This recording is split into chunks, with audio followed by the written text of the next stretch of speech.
Yo, what's up, snipers, and welcome back to our Minnesota Wild Geo mode. So, in last episode, we took on the St. Louis Blues in round 1 and managed to sweep them. Our offense played great and our defense played even better. So, we only allowed 5 goals in 4 games.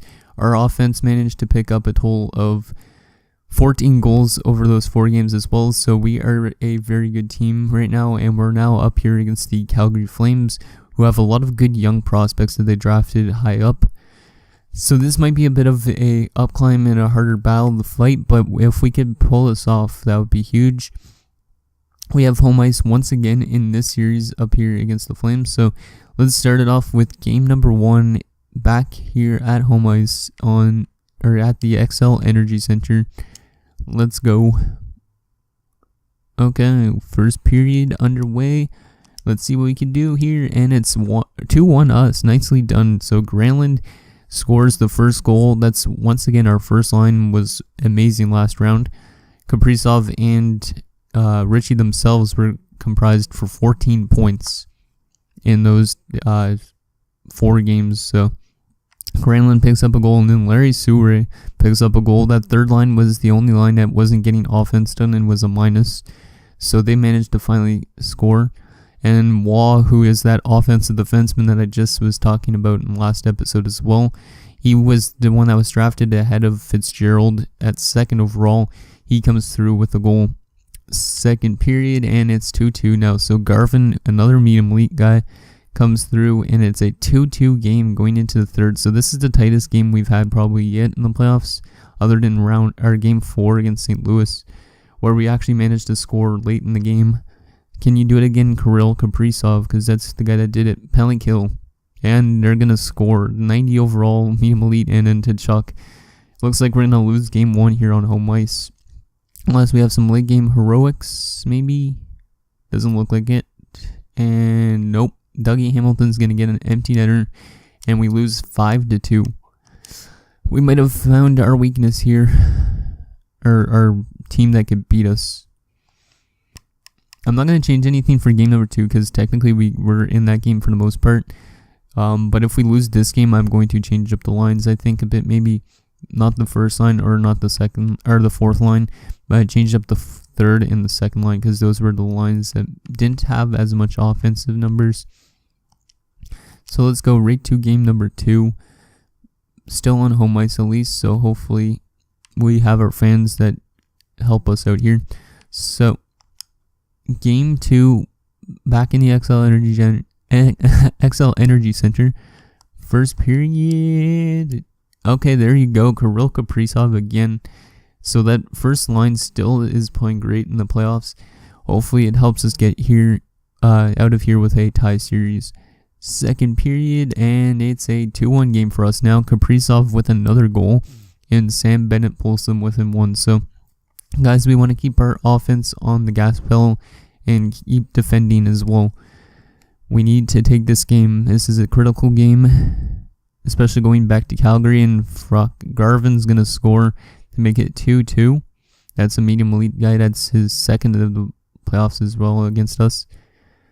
Come on, guys. We need another late hero. Kunin. Oh, and Sam Bennett's going to make it 3-2. What is this? Collapse in the third. Yep. We were up 2-0 and we blow it and lose 3-2. Oh, that first line's still getting it done though, which is good, but I'm going to have to change up the lines, the second and the third line at least, because those lines might be the reason why we're losing games. Hopefully we can take both games in Calgary, or else we might be on the verge of getting swept. Like, look, Kaprizov, 10 points in 6 games. 6 goals in 6 games as well. He had 46, I think, during the regular season, so he was almost a 50-goal scorer. Wait, no, Kaprizov was scoring a lot on that side. We'll just leave the first line exactly how it was. Let's see. We could always put Souray as the winger here. And then put Patan. He's got actually solid face-offs. Yeah, we'll put Patan as the third-line center. Have Souray playing with Schultz and Kunin. And, yeah, that should be hopefully good enough. How is the defenseman on that line? That might be the problem as well. Both though are listed as top 4s, But Hodges has got power play time. Who's got the better defensive stats is Hodges.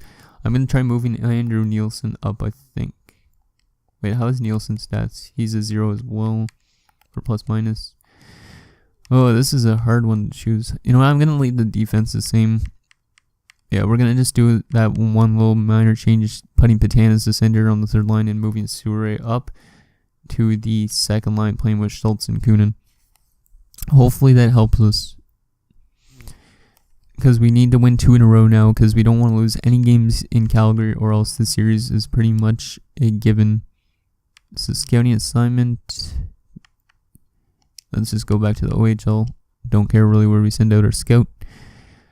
Okay, so back in this role, first time in the Scotiabank Saddledome during this playoff run. Let's see if we could get a win here. I don't know how we played against them during the regular season, but let's see if we can get it done here. First period, and it's 1-1. Nick Patan getting moved to the third line center position. He manages to score nice. And Matthew Tkachuk ties the game back up. We're out shooting them 10-7. Second period, nicely done, guys. Luke Kunin on that second line. So the second and third line have goals in this game, so that might have actually helped out. We have a lead by 1 goal only. Let's keep it up here in the third, boys. Power play. We're not going to score. Power play again. Come on, guys. We still don't score. Last 10 minutes here, the third. Come on, defend, boys. Good job. Last 5 minutes here, the third. Just hold the fort, boys.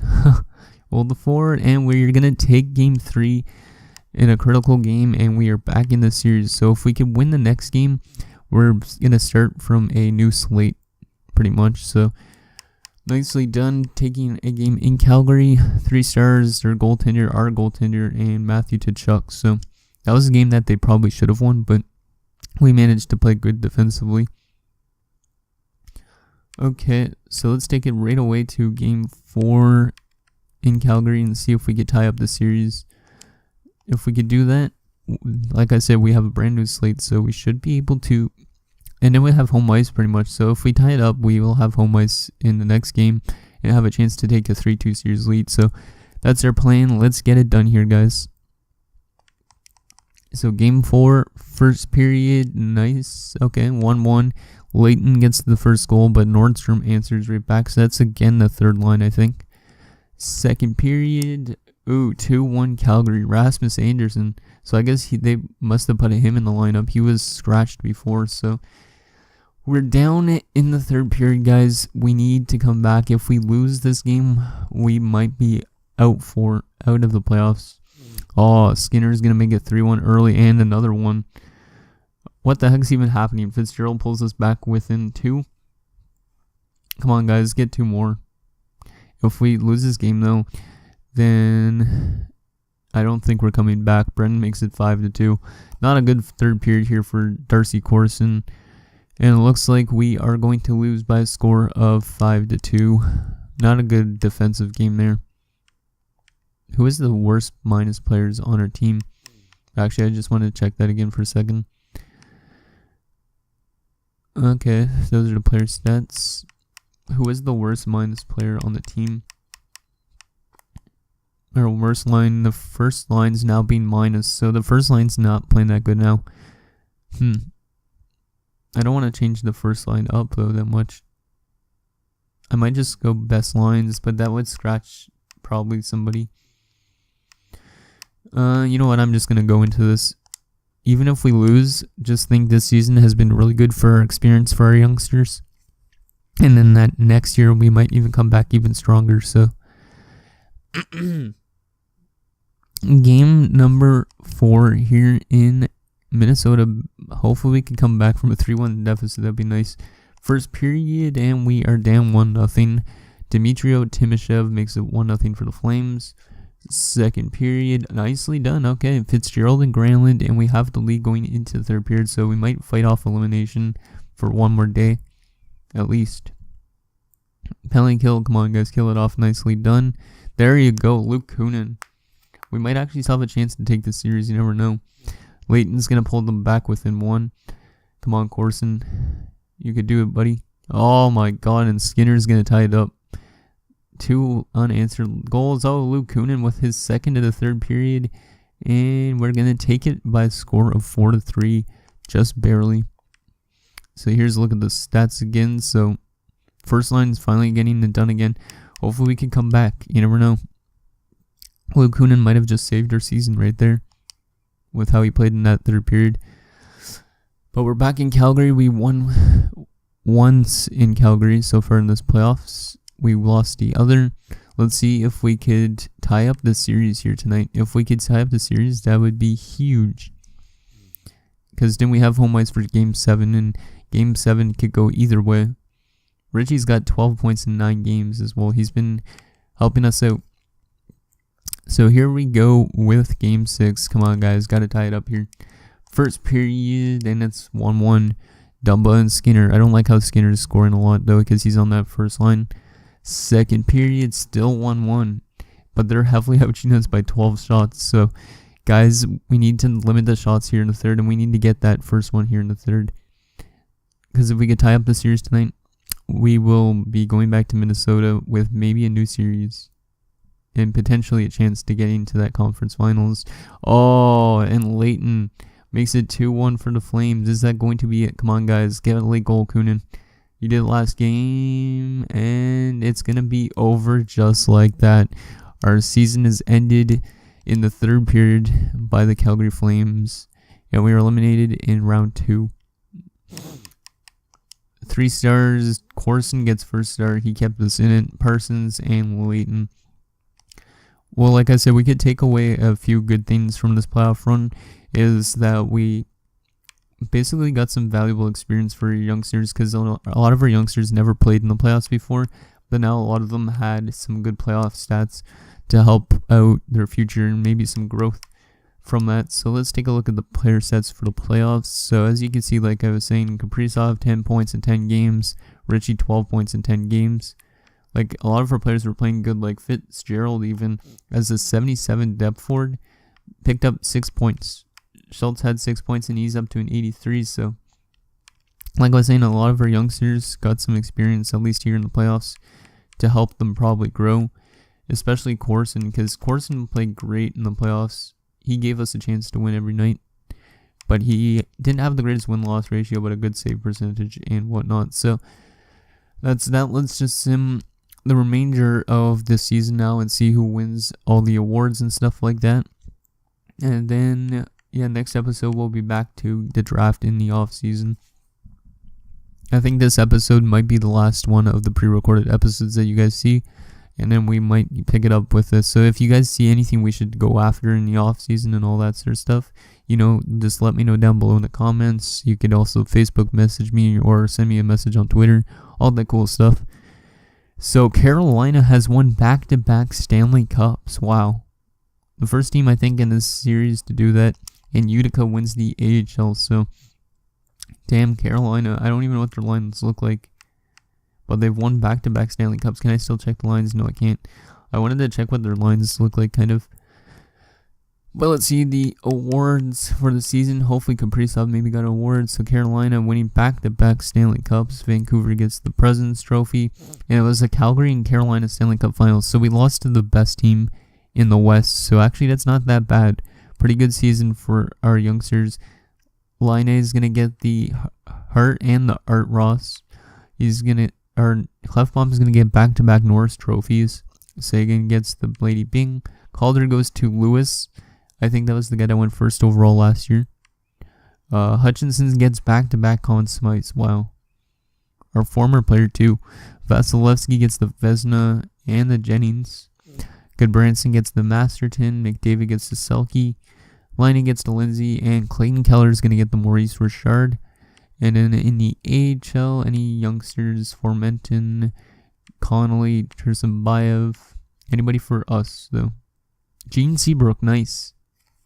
Gene Seabrook wins an award in his rookie season for his involvement in the community. So we have a good potential captain here with that guy. And standard, okay. So I think that's going to wrap it up pretty much, guys. Wait, did it say Kaprizov was an 89 now? Maybe just because of how he played this season. I think it said he was an 89 now. Let's just go back to the player stats quickly. I wanted to see if, yeah, he is an 89 now. I don't know if he's actually going to stay as an 89. But yeah, Burl Kaprizov, 89 overall.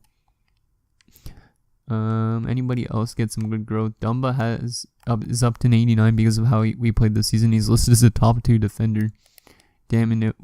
Yeah, we're going to have to try and bring him back somehow. Maybe. Wait, does it say Bear Schultz? Yeah, Bear Schultz is in 84 now. Ruchin's still 84. Seward 81. Any other youngsters growing? Fitzgerald's is 78. But no, this guy should be better for next season even. So yeah, that's that. Okay. Anyways, guys, that's going to do it for this episode of our Minnesota Wild GMO. So next episode, we are going to, like I said, get all the off-season done. So if you guys see anything we should go after in terms of drafting, or anything we should go after in trade-wise or free agent-wise, all that cool stuff, let me know down below in the comments. Otherwise, thank you guys so much for watching. See you guys next time.